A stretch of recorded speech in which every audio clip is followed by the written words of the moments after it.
This is the Capital and Ensemble. We're going to be playing a piece for you guys, and it's called Fate of the Gods. This is by Steven Reineke. Once again, Fate of the Gods.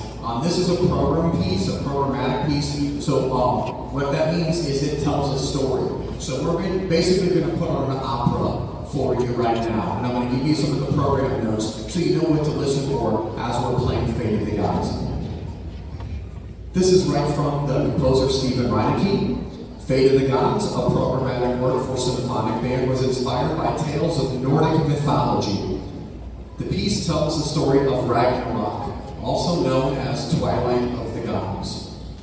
An incredible war between forces of good and evil is fought, bringing about the end of the cosmos. After the destruction, a new and ideal world will arise, and this new earth will be filled only with joy and abundance. So what you're going to hear in this piece, right, you're going to hear the creation of the world at the beginning, right? Then you're going to hear the introduction of the evil forces. You're going to hear the introduction of the forces of good. There's going to be a giant battle. There's going to be a big Death Star kind of destruction moment.